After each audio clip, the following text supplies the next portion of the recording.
You know the copy and paste professionals? You don't know them. Copy and paste people are of such, okay? They have nothing to do. They're sitting at home most likely, I'm assuming. This is giving them the benefit of the doubt. They're sitting at home with nothing. Just watching YouTube videos and listening to the various speakers. Then they see this one speaker, they listen to an hour lecture, they catch one thing he said. That could be interpreted in many ways, but they give it the worst interpretation. Then they go fetching for his email or some way to contact him. And then they finally find him, then they have the standard email. The copy and paste. Ibn Sirin said, rahimahullah, this knowledge is deen. So let one of you look, who is he taking his deen from? Another copy and paste. And they quote a few statements of our righteous predecessors, they say out of context, and then they send them to you.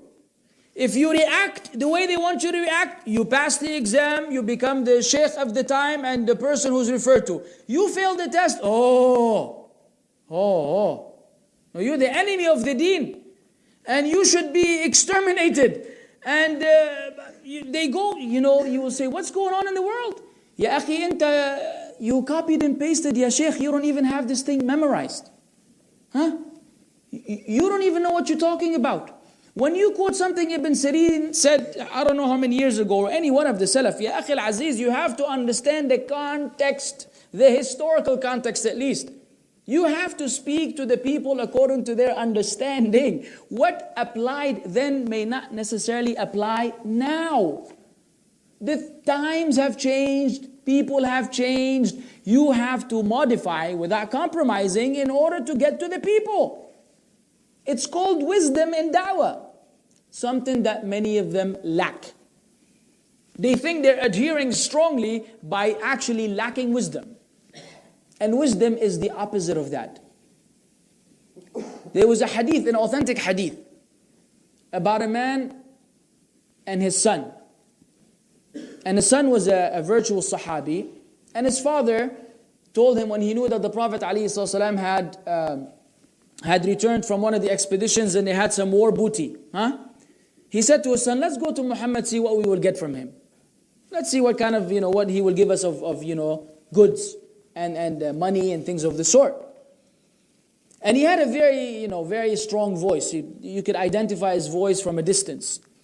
So as they came close to the Prophet ﷺ, the Prophet ﷺ heard his voice and he knew what was going on.